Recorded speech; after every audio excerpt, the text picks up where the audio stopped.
So yeah, I'm thinking it'll start on Pat Quinn Way, of course, and then we'll go up Dunsmuir all the way to the art gallery. And what do you think you're doing? Nothing. Are you seriously planning the parade? Okay, not gonna try and overreact, but the future is here and it looks sweet.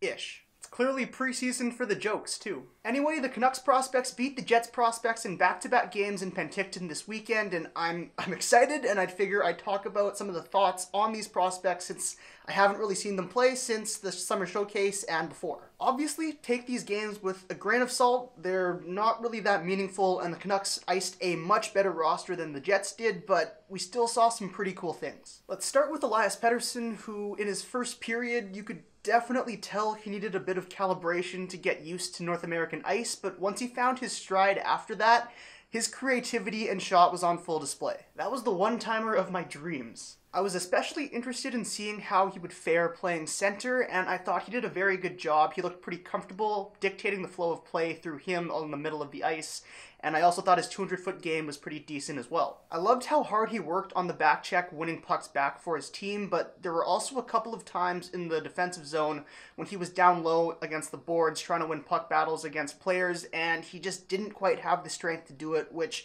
of course is the concern that a lot of people have been having, but I do think that can be something he can overcome.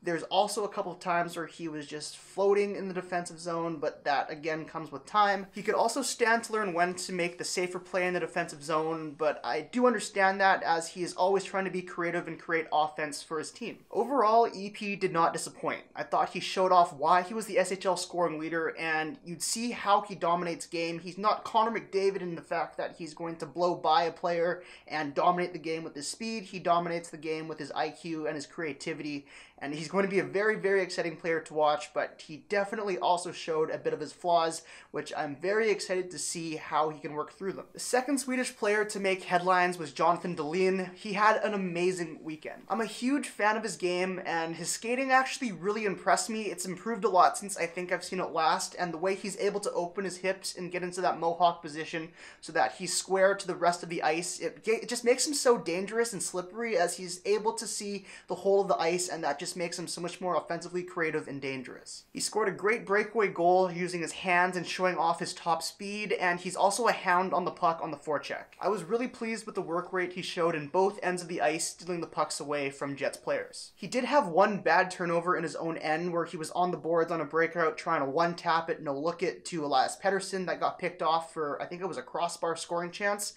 I liked the idea of it. I like that they tried it. It's just something that's going to be ironed out with more familiarity, and I do like the idea. It's just you got to pick the right time and right place and just get more familiar with the systems and who you're passing to. And not to be forgotten on that top line, Cole Lind, who did not look out of place and I thought generated quite a bit of offense for that line in his own right. He just didn't seem to get the bounces to go his way, but he could have easily had another 3 or 4 goals for that line. I especially liked the poise and confidence he showed when he had the puck, holding onto it for that extra second to make the more difficult play, but also the higher danger play to set up his teammates and himself for scoring chances. He attacks the middle of the ice from the wing, and to me that's a surefire way of creating offense at any level of play. Defensively, I thought he was solid, although sometimes he gets caught floating and he doesn't really take the most efficient route to his man or the puck. Petrus Palmu really impressed me with his ability to get to where he needs to be on the ice for his team, in both his ability to recognize where he needs to be and also the ways that he gets there, whether it's in front of the net, down low,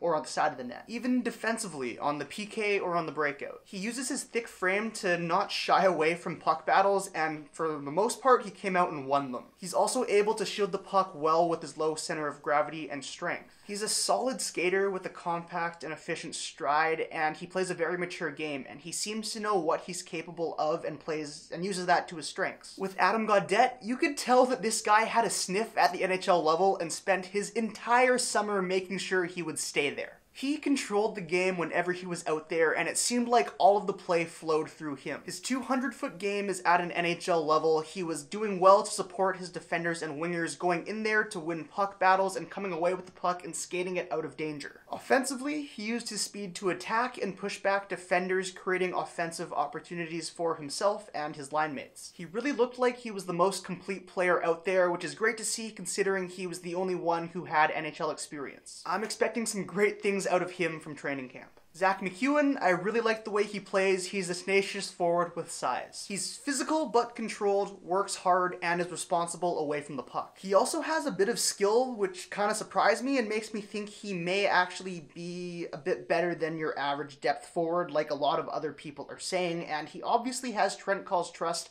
defensively as he was out there in the dying minutes of the second game. With Jonah Gadjevich, the first thing I noticed, and maybe it was just me, but does he seem a bit faster? His power forward game was in full effect as he was very effective at driving the net, driving past players, and crashing in on goal. He also showed off quite soft hands and a good finish when he finished off the pretty passing play from Lucas Jasic and Tanner McMaster, and he also showed off his bread and butter around the net, deflecting in a puck from I forget who it was, but a point shot. You can definitely tell that he doesn't have elite offensive instincts, whether it be his skills or his IQ, but that's not really his game. If he could process the game a bit quicker, that would definitely help him out in both ends of the ice as well, but I'm not really sure how much more room he has to go in there. Playing pro will help, but he's going to have to learn that using his body to buy time won't be enough at that level. This weekend was also my first time watching Lucas Jasic, and I was pretty impressed at how well he was able to track down pucks in the corners. I was especially impressed when he won the puck in the corner and got it up to the point on that Jonah Gadjevich goal. His mobility is solid as well. Going back to the Canucks Summer Showcase in July, that was the first time I had seen Tanner McMaster, and I became a huge fan, and that has carried over to the Young Stars tournament.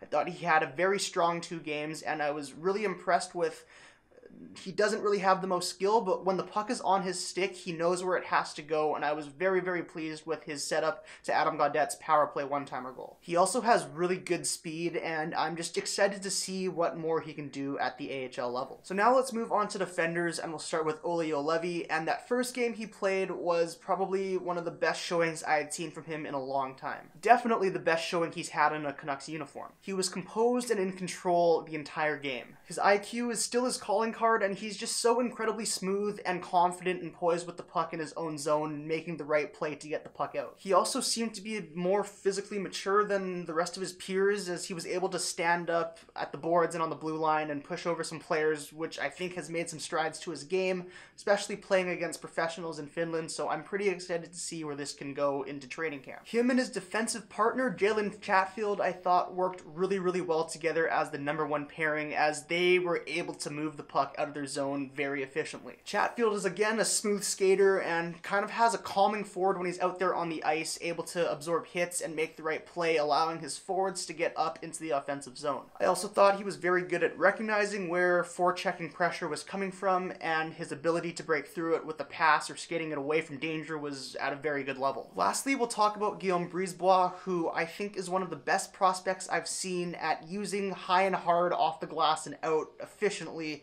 which I know might be a weird thing to say, but that's just how effective he is at it. His game definitely seems a bit more polished than maybe some of the other defenders who haven't played at a pro level defensively, just because he maintains a very good gap control, and his stick placement, eliminating and sealing off passing lanes, has been very, very good when I saw him. So those are my thoughts and observations from the Young Stars tournament in Penticton this weekend. Let me know what you guys have to say about what happened over the weekend. Are the Canucks going to suddenly don't have to rebuild anymore? That's a joke. I'm kidding. 100% we need to do. But please do let me know your thoughts and opinions. I'd love to hear them. And as always, thank you guys so much for watching. I hope you enjoyed the video. If you did, please let me know by leaving a like, as it really helps me out knowing if I'm doing the right things or if I'm doing the wrong things. And if you're new to the channel, please consider hitting subscribe and joining us on this Canucks journey. And with that, stay calm, keep your head on a swivel, and have a great day, guys.